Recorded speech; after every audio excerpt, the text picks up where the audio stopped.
그런데 이렇게 어민들이 범행을 구체적으로 자백한 뒤에 우리 정부가 증거를 확보하기 위한 수사를 적극적으로 하지 않은 것으로 보입니다.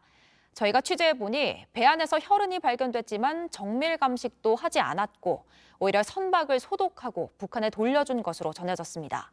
불과 닷새 만에 빠르게 복송한 것에 대해 대통령실은 스스로 수사권을 포기한 이례적 사례라고 했습니다. 이어서 강희연 기자입니다. 북한 어민 2명은 2019년 10월 31일 선장 등을 살해한 뒤 배를 타고 도주했습니다. 이틀 뒤 우리 해군에 납포됐고 닷새 만에 북한으로 보내졌습니다. 이들에 대한 합동조사는 사흘간 이뤄졌습니다. 대통령실은 당시 이들의 귀순 의사가 명확히 있었다고 판단하고 있습니다. 그럼에도 단기간에 수사를 마친 건 이례적이라며 북송 사건의 주요 쟁점으로 보고 있습니다. 대통령실 관계자는 JTBC에 수사권을 스스로 포기한 것은 매우 이례적이라며 구속 상태에 있는 이들을 급하게 북한으로 보냈다. 통상의 업무 처리 방식이 아니라고 지적했습니다.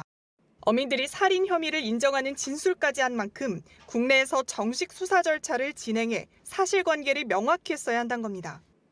게다가 당시 정부는 이들이 타고 온 선박에서 혈흔도 발견했습니다. 이 혈흔 같은 것인데 어느 정도 배 안에 그러한 어느 정도 흔적도 있었던 것으로 저희가 파악하고 있습니다. 하지만 혈흔을 정밀 감식하지 않았고 이후엔 선박을 소독까지 한 뒤 북한에 돌려준 것으로 알려졌습니다. 이 때문에 여권에선 강제 북송을 하면서 증거 인멸까지 했던 주장까지 나옵니다.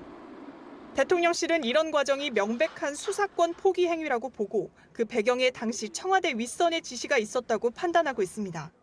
한 고위 관계자는 내부 조사가 보통 2주 걸리는데 그 기간을 2, 3일 내로 끝냈다며 이미 다 결론이 나 있었기 때문에 지시가 획일적으로 내려간 것이라고 했습니다.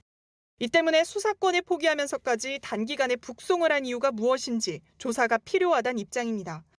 결국 수사 과정에서 수사 대상의 범위가 가장 윗선인 문재인 전 대통령까지 향할 거란 관측도 나옵니다. JTBC 강연입니다.